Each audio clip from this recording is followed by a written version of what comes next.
절대적인 신의 권위를 가지고 인간을 완전히 노예화했던 중세천년.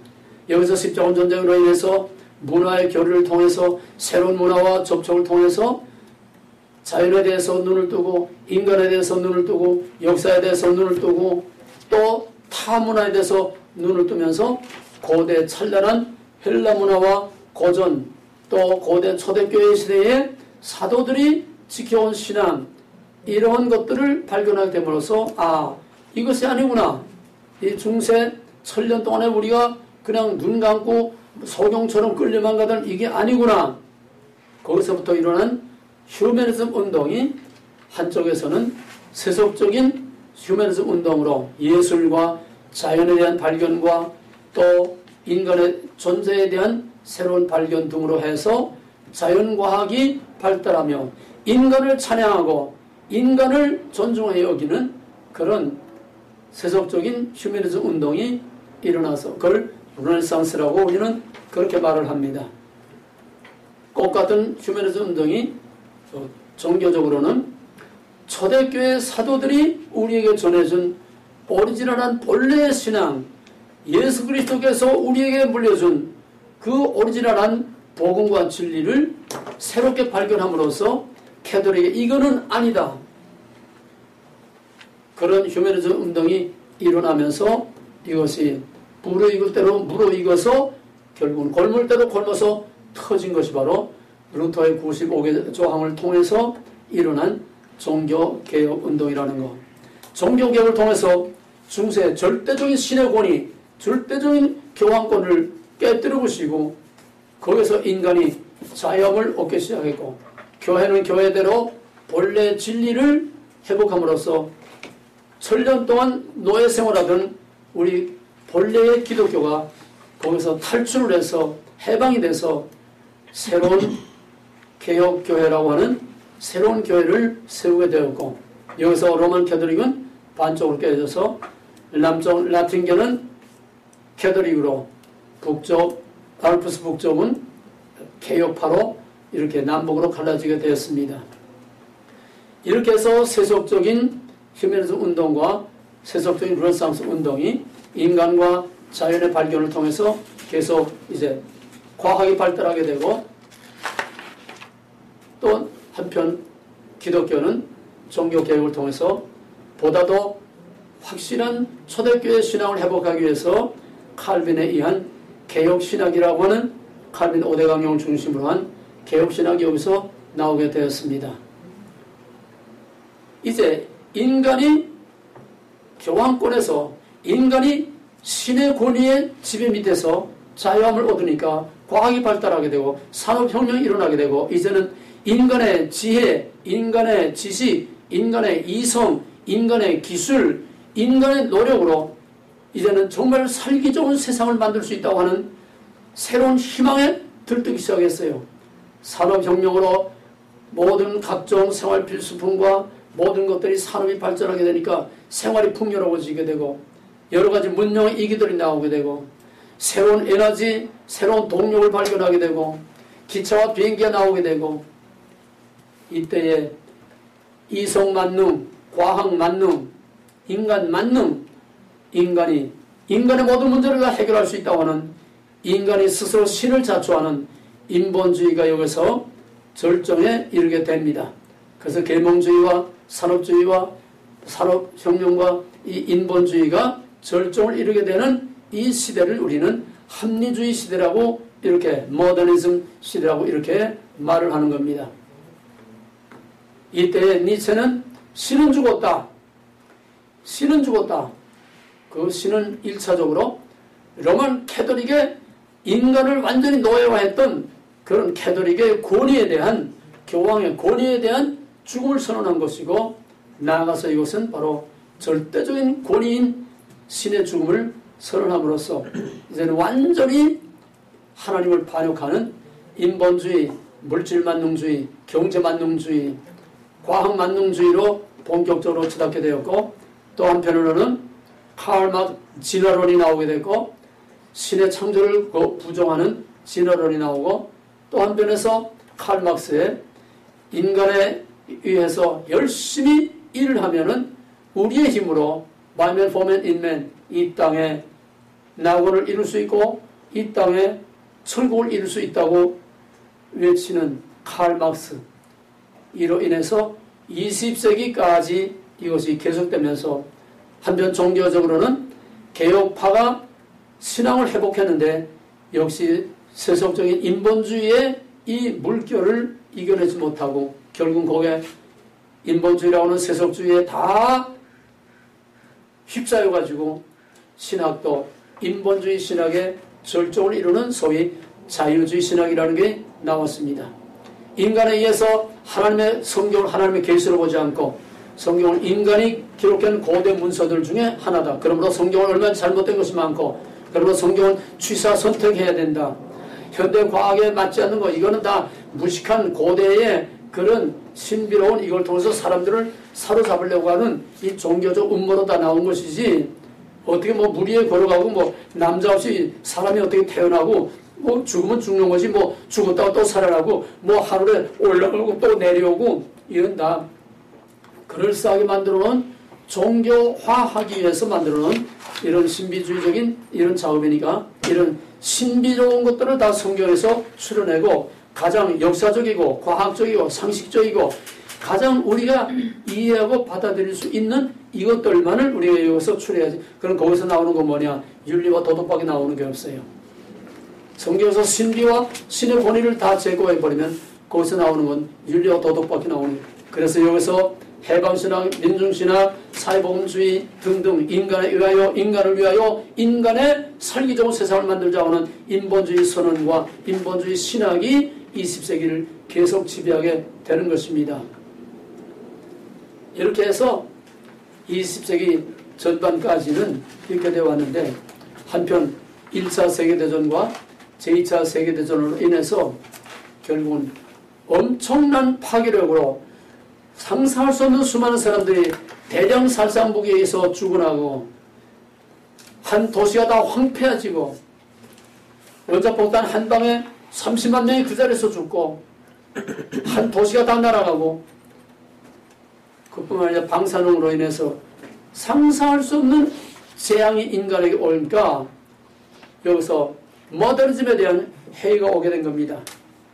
인간이 과학을 발달시키면 기술을 개발하면 뭐든지 다 할 수 있다고 생각했는데 결국은 결과가 뭐냐? 경제성장의 한계 또는 생태계의 위기, 공해 문제, 자본주의의 불안정과 산업사회요, 인간의 기계화, 인간 소외 이렇게 과학이 발달하고 생활이 편해지고 먹는 거, 사는 거, 쓰는 거 다 풍요로워지는데도 정신병자가 더 늘어나고 스트레스가 더 많아지고 살인, 자살 더 많아지고 지금 자살이 세계에서 제일 자살률이 높은 나라가 어딘지 알았어요? 한국. 스위스. 지상의 지상의 최고의 낙원이라고 하는 사회복지가 제일 잘 돼 있는 스칸디네반도, 노르웨이, 스위스가 아니고 노르웨이, 또 스웨덴, 덴마크 그 자살률이 제일 높았어요. 얼마나 자살률이 높았나 하면 기왕에 죽을 바에는 좀 편안하게 죽게 해주자. 스웨덴의 국회에서 안락사. 자살센터를 다 국회에서 만들자는 법안이 통과될 만큼 어차피 죽을 거 비참하게 죽지 않게 편안하게 안락사를 시켜주자. 이 정도로 자살률이 많았어요. 근데 그것도 절로 가라. 지금은 자살률이 단연 어디가 제일 많아? 우리나라. 우리 한국이 자살률 세계 1위. 지금 계속 연속으로 나가. 연속으로. 점점 더 증가해. 몇 년 전에 통계에는 자살률이 평균 하루에 43명이 평균 자살을 해. 평균 하루에 43명이 자살을 해. 자살만 아니라 타살, 살인, 자살, 정신병, 스트레스로 인한 각종 질병, 특히 캔서 같은 거는 거의가 다 스트레스로 옵니다. 유전성이 아닌 거는 다 스트레스로 와요. 그렇지만 스트레스를 받으면 그건 영락 없어요. 왜? 우리는 캔서 바이러스를 다 가지고 있어요. 이거 없는 사람 아무도 없어. 면역이 떨어지고 스트레스로 인해서 스트레스는 캔서 바이러스만이 아니라 모든 악종 바이러스의 영양소야. 스트레스 받으면 이게 그냥 활력을 얻어서 결국은 발동을 해서 캔서가 걸리는 겁니다. 또 문화면에서 가정 파괴, 동성애 문제, 뉴미디어, 각종 오락, 게임, TV, 최첨단 기술로 인한 컴퓨터의 부작용, 사이버 세계와 현실 세계를 구별하지 못함으로써 이제는 현실인지 사이버 세계인지 구별을 못하고 그냥 아무 데서나 총 냈다 갈기고, 학교에서 그냥 무차별로 냈다 갈기고, 군대에서도 무차별로 총을 갈기고 술탄을 냉방에 내던지는 이런 사태, 대형 사고, 재난, 자연의 재해와 전쟁, 폭력, 테러, 마약, 범죄, 산업화로 인한 환경 문제, 광우병, 에이즈, 갈수록 인간 세계는 점점 더 힘들어지는 거지. 인간의 과학기술 문명과 인간의 이성과 인간의 지혜와 지식으로 인간을 정말로 평안하게 해주는 유토피아가 아니요. 결국 공산주의도 무너졌고, 모더니즘이란 인간에게 뭘 갖다 주느냐, 오히려 더 큰 재앙을 가져다 준 것밖에 더 있느냐. 여기서 회의가 일어나게 돼서 여기서 일어나는 것이 봐서 포스트 모더니즘 시대는 지나갔다. 포스트 모더니즘의 선언이 나오게 되는 것입니다. 그렇다고 해서 모더니즘이 과학 만능주의, 지식 만능주의가 끝난 건 아니에요. 한편에서는 해이주의, 또 한편에서는 계속해서 과학 만능주의가 지금 달나라에 이민 신청 받으니까 벌써 이민 신청이 뭐 얼마가 들어왔다 그러던가 가면 오지 못하는 이민이야. 그 정도까지 지금 과학 만능주의는 계속되고 있습니다. 그건 뭐냐? 결국은 인간의 파멸을 가져오는 걸 알면서도 과학 만능주의, 경제 제일주의, 인간의 이성과 지성 만능주의, 한마디로 말하면 인본주의예요. 인본주의란 사탄주의예요. 인본주의란 하나님을 반역하는, 왜? Man for man in man. 인간을 위하여 인간의 살기 좋은 세상을 인간의 힘으로 만든다는 게 인본주의이기 때문에 인본주의는 사탄주의입니다. 먹으라는 인본주의요, 먹으라는 사탄주의입니다. 그리고 오늘날 인본주의가 하나님의 주권과 권위와 약속과 거룩을 다 무너뜨리는 인본주의, 그게 바로 신본주의를 완전히 다 멸족시키려고 하는 이것이 오늘날 마지막 포스트모더니즘과 뉴에이지의 세계입니다. 자, 그러면 이제 시간이 많이 갔기 때문에 오늘 복습으로 시간 다 가버렸네. 할 수 없어요. 이제 약 들었습니다. 포스트모더니즘이 뭐냐?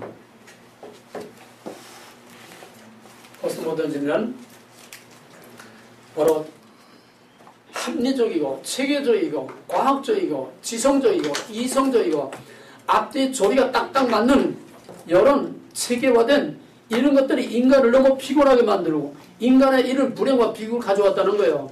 그러니까 뭐예요? 이걸 깨자는 거예요. 이게 포스트모더니즘입니다. 합리주의 대신 비합리주의. 뭔 말인지 이해가 돼요? 예. 그럼 포스트모더니즘 첫째는 뭐냐 하면은 한마디로 하면 포스트모더니즘은 해체주의예요. 다 깨뜨려버리고 다 무너뜨리자는 거예요.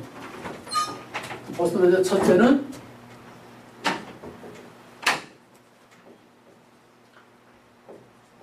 절대적인 권위와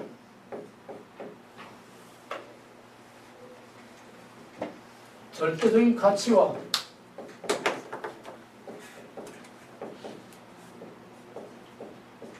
전통적인 규범이라는 것은 윤리, 도덕 이런 걸 말하는 거예요. 전통적인 규범, 절대적인 기준, 모든 이런 구별을 없애자. 이게 포스트모더니즘의 첫째입니다. 이 포스트모더니즘과 뉴에이지는 워낙 복잡하고 워낙 혼란스러운 거기 때문에 이걸 이렇게 정리하지 않고는 우리가 끝도 한도 없고 또 우리가 이해가 너무 어려워요. 그 포스트모더니즘 뉴에이지를 여기서 강의하는 것처럼 이렇게 딱 정리된 게 어느 책에도 없어요. 다 부분적으로 다 산발하게 이렇게 돼 있지. 여기서 우리가 포스트모더니즘과 뉴에이지를 정확하게 정리하면은 오늘의 세계와 성경과 역사와 모든 걸 다 구별할 수 있어요. 포스트모더니즘은 첫째 5가지 절대적 권위, 가치, 전통적인 구별, 기준, 구별을 없앤다. 5가지. 이거 달달달달 외워야 돼요. 죽을 때까지 외워야 돼. 뭐든지 기준이 있어야 뭐다 말할 수 있고 구별할 수 있고 판단할 수 있지. 기준이 없으면은 말할 수가 없어요. 그래서 절대적 권위, 가치, 전통적인 규범, 이거를 이제 외우기 쉽기 위해서 간단하게 정리합시다. 이게 뭐야? 권위, 절대적 권위,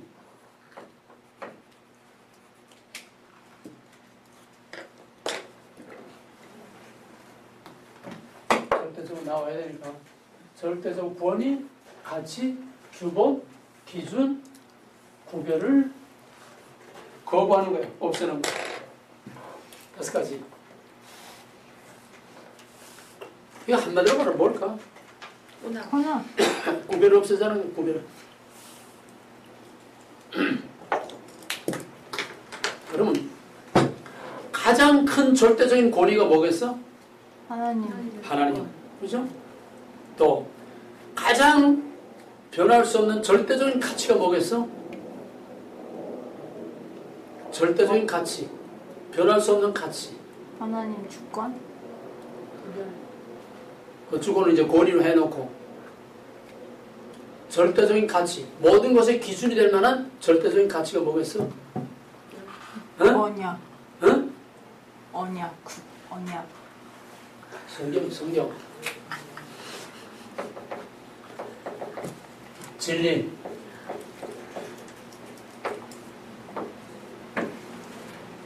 전통적인 규범이라는 것은 동서양을 막론하고 기본적인 인간의 윤리라고 하는 것은 거기가 다 공통됩니다. 사람을 죽이지 말라. 그건 전통적인 규범이에요. 누가 법으로 정하지 않았어도 어느 사회에서나 사람을 죽이는 건 나쁘다. 그건 어디서 오는 거냐? 전통적 규범은 이게 다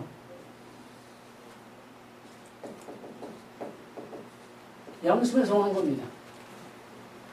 전통적으로 내려오는 모든 규범을 다 무너뜨리는 거예요. 지금은 우리가 다 무너졌어요. 부모 자식의 구별이 없어. 응? 예의와 범절이 없어. 이거는 법으로 제지하는 게 아니에요. 규범이라는 거는 성문법은 처벌이 따라오지만은 이 규범이라는 거는 관습으로 내려오는 습관으로 내려오는 하나의 불문율이야. 뭔 말인지 알겠어요? 그걸 도덕이라고 그래. 도덕, 윤리. 자녀들아 부모를 순종하라. 그건 규범이야. 이런 모든 전통적으로 내려오는 가치와 규범을 다 무너뜨리는 거예요. 지금은 이게 다 무너졌어. 뭐 상하 아래에도 없어. 한국에서 학생이 선생을 좁혀. 초등학생이 선생을 좁혀. 어? 중학생들이 선생 치마를 들추고 희롱을 하고 이래도 선생은 애들을 다스리지 못해. 선생이 애들을 욕하거나 때렸다면 큰일 나. 학부형들이 들고 일어나서 참교육, 참정원 교육하면서요. 빨개 애들이. 학생이 선생을 때리는 거는 괜찮아. 선생이 학생 때렸다 난리가 나. 이게 전부 다 전통적인 가치와 권위가 다 무너진 사회를 말하는 거예요. 상하가 없어. 어디에나 상하가 없어. 어떤 권위를 인정하지 않아. 회사의 그 경영자의 권위를 인정하지 않아. 나라의 대통령의 권위를 인정하지 않아. 심지어 대한민국을 다스린다고 하는 국회의원이 대통령에게 2년 전까지 하는 놈의 세상이야. 이놈의 나라가. 그게 한국은 전 세계 압축이라는 거예요. 어떤 조건을 할 수 있어요. 미국도 대통령에서 어떤 조건이나 만화나 이런 거 할 수 있어. 그러나 한계가 있는 거지.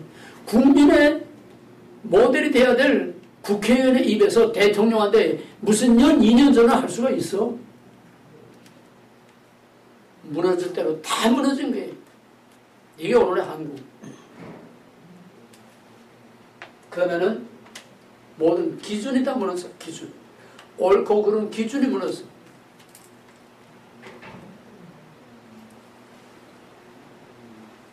기준이 무너지면은 모든 것이 다 혼란에 빠지게 되고, 기준이 무너지면은 다 제가 기준이 되는 거예요. 이런 모든 구별을 다 없애는 것이다. 그리고 두 번째는 이렇게 되면 뭐냐? 절대적인 권위와 가치가 없어지니까, 기준이 없어지니까 뭐가 되느냐 그러면 절대적인 하나야. 절대적 가치와 기준이 없어지니까 거기서 오는 걸 말하면 상대주의, 다원주의,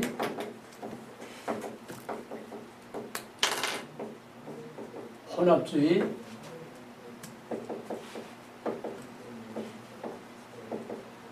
상황윤리라는 게 오는 겁니다.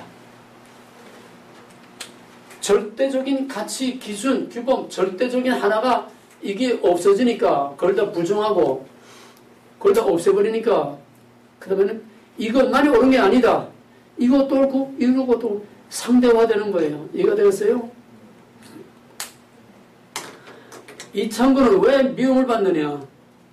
이것만이 옳다고 하니까 너만 잘났냐? 너만 옳으냐? 다른 목사 다 틀렸냐? 인터넷에 들어가 보니까 이창구 목사라는 사람의 정체를 아십니까? 거기다 들어보니까 한 1200~300조회가 나오더라고. 크리스천 미디어 이창구, 이건 아주 독선적이고 자기만 옳고 다른 건 다 잘못됐다고 그러고, 그러니까 미움을 받고 맞아 죽게 돼 있는 거예요. 그게 뭐지? 밤깨. 왜? 절대적인 권위와 구별과 가치, 이걸 지키려니까 아니 이거는 다 아니라고 해야 되니까, 그래야 구별과 절대적인 권위와 하나님의 권위와 말씀의 진리의 권위를 지키려니까 아닌 거는 아니라고 말해야 되는데, 오늘날 이게 다 무너졌으니까 누구도 아니라고 말하지 않아. 왜? 아니라고 말하면은 거부권을 행사하면은 배타해야 되는데, 배타하면 배타를 당해. 나는 이것도 아니다 저것도 아니다 자꾸 배타하니까 배타를 당해. 그러니까 외로운 방객일 거고 맞아 죽게 되는 거예요. 이해가 되겠어요? 그럼 어떻게 되느냐? 너만 옳다고 우리가 이것도 옳아. 내가 칼빈주의, 내가 사우나를 갔더니 그 사우나에 이게 어떤 목사가, 내가 늘 이렇게 신문에 쓰니까 왜 목사님이 칼빈주의만 옳히냐고. 저는 알미니안이래. 우리 아직 배우지 않았지만은 난 알미니안이야. 열심히 교회에서 모여서 우리가 열심히 찬송하고 열심히 기도하고 열심히 전도하고 열심히 하면 다 구원받는 거지. 뭐 누구는 구원받지 않고 누구는 구원받고 뭐 미리 다 정해놓고 뭐 아니라는 거야. 그건 넌 너대로 믿어. 그거 싸워서 될 문제가 아니에요. 1시간 동안 또 들어. 난 가만 1시간 동안 가만 듣기만 했어.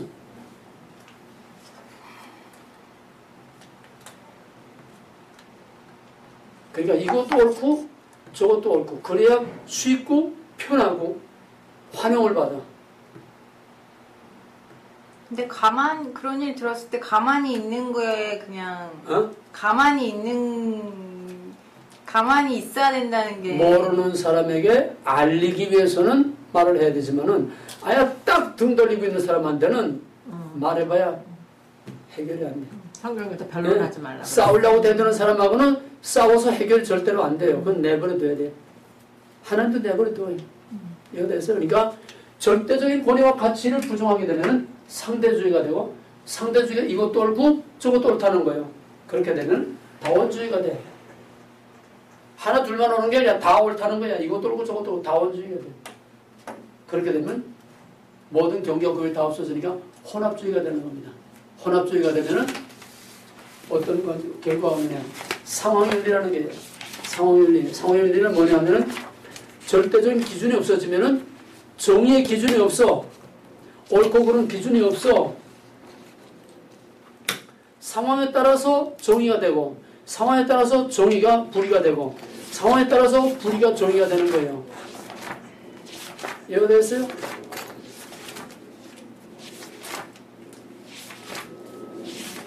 이사야 12장 5절에서 빛을 어둠이라 하고 어둠을 빛이라 하고 선을 악하다고 악을 선하다 하는 기준 달라지는 거예요. 누가 칼자루를 잡느냐, 누가 영향력을 갖고 있느냐, 거기에 따라서 정의의 기준이 달라져. 북한의 김정은의 정의하고 북한의 정의의 기준하고 북한의 가치의 기준하고 남한의 가치의 기준이 달라. 남한의 자유와 북한에 가서는 그게 정의가 못 돼. 상황에 따라서 정의의 기준이 달라지고 상황에 따라서 가치의 기준이 달라지는 이거를 상황윤리라고 하는 거다. 왜? 절대적 가치와 기준이 없으니까. 그러면 어떻게 되느냐? 사람들은 혼란에 빠지게 되는 겁니다. 세 번째로는 목표가 분명치 못해. 목적 상실,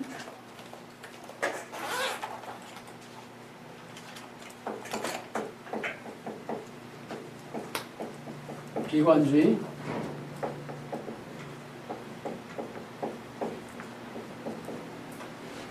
목적 상실, 비관주의, 염세주의,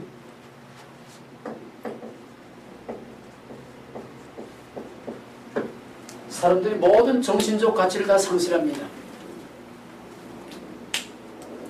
절대적 가치와 기준이 무너지고 상황에 따라서 정의가 불의가 되고 불의가 정의가 되고 온갖 세상이 다 무질서의 난장판 카오스의 상태가 되니까 사람들이 정신적인 혼란에 빠지게 되고 결국 목적도 없고 방향도 없고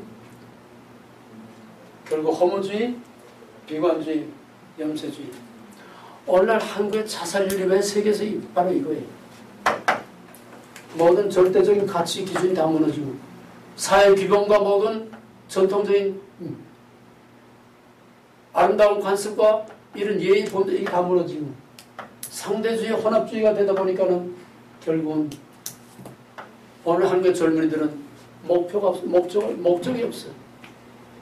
목적이 없으니까 비관주의, 염세주의.